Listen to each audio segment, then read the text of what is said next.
اصل میں آپ کو بات بتاؤں، ہم، مجھ پہ جو بہت اعتراض کیا جاتا ہے، آپ پہ بھی کیا جاتا ہے، ہر آدمی جو حمدی صاحب سے اختلاف کرتا ہے، ان کے جو ماننے والے ہیں نا، وہ ایک روایتی جملہ کہتے ہیں ہم، کہ اصل میں نا آپ غامدی صاحب کو سمجھ نہیں ہم، پائے، اور میں اقرار کرتا ہوں آن ریکارڈ کہ بھائی میں نہیں سمجھ پایا لیکن اس میں میری غلطی نہیں ہے آپ میزان کا وہ بنیادی فاؤنڈیشن جو ہے ایڈیشنز کے ساتھ، اور ایون ایک ہی ایڈیشن کے اندر وہ اتنی دفعہ تبدیل ہو جاتی ہے کہ it's very difficult to pick up a point, which is the reason کہ آپ اگر ایک جگہ پہ بات کرتے ہیں تو آپ کو دوسری جگہ نہیں وہاں پہ یہ بھی تو لکھا ہوا ہے. خیر وہ ہماری بات تھوڑی سی ڈیلیل ہو جائے گی، پلیز آپ ہاں کریں. لیکن اس میں دیکھیں نا، میں نے تقریباً کوئی 20 سال پہلے غامدی صاحب کو پڑھنا شروع کیا اور ان پہ لکھنا شروع کیا، مطلب مجھے 20 سال ہو گئے. اب یہ جو جملہ کہا جاتا ہے نا، آپ نے غامدی صاحب کو سمجھا نہیں، مجھے اس وقت بھی یہ لوگ کہتے تھے، مطلب پرانے رٹے رٹائے جملے ہیں ان لوگوں کے. اس وقت میں قرآن اکیڈمی میں ریسرچ سینٹر میں ہوتا تھا ڈاکٹر اسرار صاحب کے یہاں، تو ان کے ایک آگے کچھ لوگ مجھے کہنے لگے کہ جی آپ نے سمجھا نہیں، یہ وہ آپ نے کتاب لکھ دی. وہ فکر غامدی کا پہلا ایڈیشن تھا میرا، جی ابھی اس کے 5-6 ایڈیشن پبلش ہو چکے ہیں. میں نے کہا یار یہ بات تو آپ کی بڑی ہے کہ میں نے سمجھا نہیں، تو ٹھیک ہے سمجھ لیتے ہیں، غامدی صاحب سے ملاقات ارینج کروا دیں. ان کا ٹھیک ہے. تو منظور الحسن صاحب تھے اور طالب محسن صاحب تھے، یہ اس وقت سینئر تھے المورد میں، قرآن اکیڈمی کے ساتھ ہی تھا، دوسری گلی میں تو المورد میں. تو وہ غامدی صاحب کے ساتھ پھر ملاقات ہوئی. اس وقت یہاں پہ پاکستان میں تھے، بہت پرانی بات ہے، میرے خیال میں 20 سال پرانی شاید بات ہوگی. تو اور پھر میں نے غامدی صاحب سے یہ کہا دیکھیں بات یہ ہے کہ ہم نے بھی کتاب لکھی آپ کے بارے میں، ہمیں جو سمجھ میں آیا ہم نے نقد کر دیا، آپ کے لوگ کہتے ہیں کہ آپ سمجھ میں نہیں آئے. اب میں آپ سے کوئی بحث نہیں کرنی، کوئی ڈسکشن نہیں کرنی، صرف میں یہ کہوں گا کہ جی مجھے آپ کی یہ بات یوں سمجھ میں آئی ہے، تو آپ نے مجھے بتانا ہے کہ آپ کو صحیح سمجھ میں آئی، یا اگر صحیح سمجھ میں نہیں آئی تو یہ آپ کو غلط سمجھ میں آئی. میں اصل میں یہ کہنا چاہتا ہوں. جی.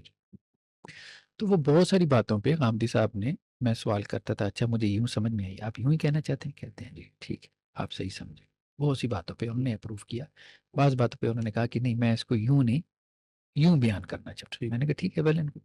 اچھا وہ جو فکر غامدی کا لاسٹ ایڈیشن تھا، وہ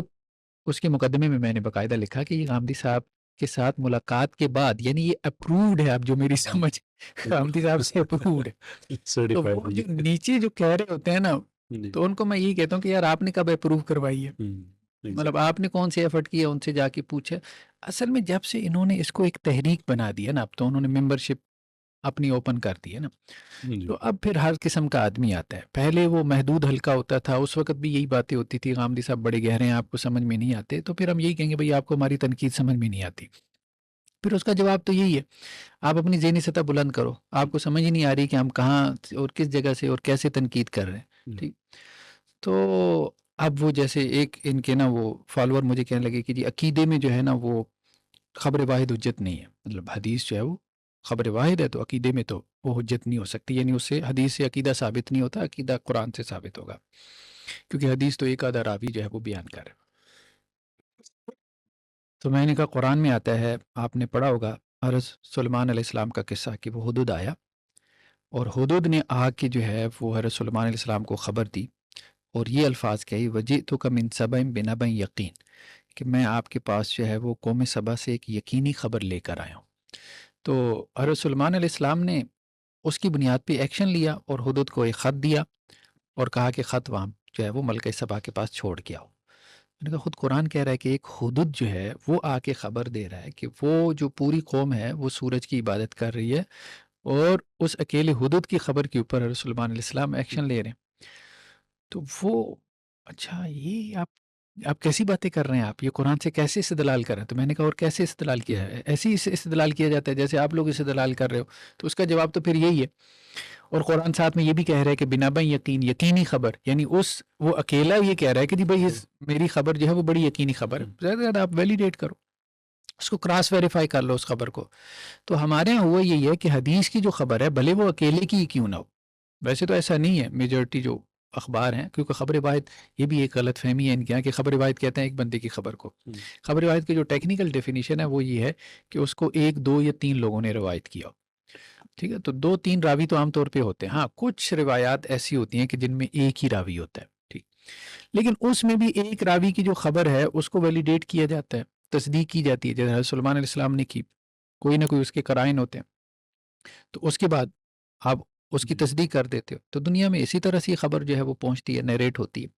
تو بیسیکلی ہم یہ بات کر رہے تھے کہ سنت کا جو انہوں نے معنی اور مفہوم بیان کیا کہ سنت کو حضرت ابراہیم علیہ السلام کی طرف، اور پھر اس میں بھی دو چیزیں نکال دیں، سٹیٹمنٹس نکال دیں، سائلنٹ اپروولز نکال دیں، پھر ایکشنز میں بھی انہوں نے 27 قسم کے ایکشنز لے لیے، بس مطلب اس کو بھی لسٹ ڈاؤن کر دیا نا کہ یہ 27 قسم کے اعمال ہیں جو سنت ہیں، باقی اعمال بھی سارے نہیں لیے۔ اب باقی کو انہوں نے کہہ دیا کہ جی یہ حدیث ہے، یہ ہسٹوریکل ریکارڈ ہے، ٹھیک۔ تو یہ ہمارے ہاں نیریٹو نہیں ہے۔ اصل میں بات یہی ہے کہ جب آپ یہ بات کہتے ہو نا، سب سے پہلے سوال تو یہ پیدا ہوتا ہے نا،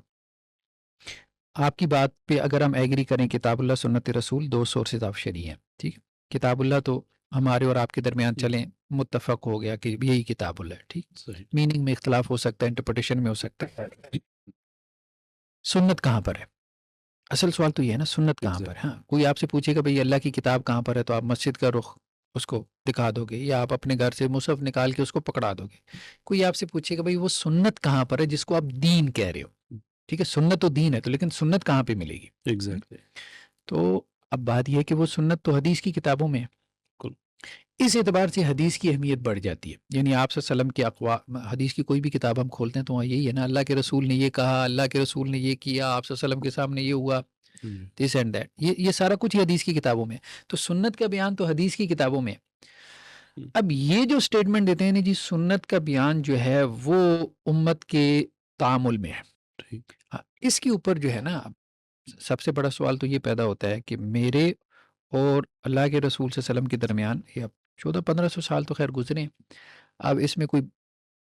32-33 جنریشنز بن جاتی ہیں۔ تقریباً جی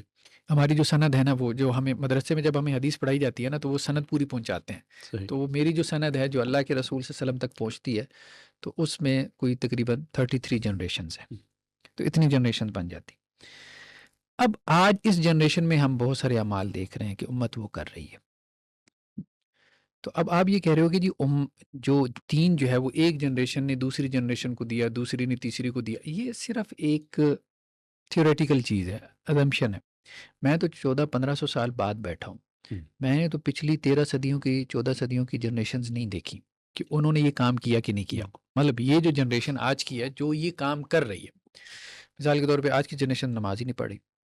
میجورٹی تو 90% تو نماز ہی نہیں پڑھی۔ بالکل ایسا ہی ہے اجتماعی تعامل کی آپ بات کرتے ہیں تو تعامل تو پھر یہی ہے، ٹھیک ہے،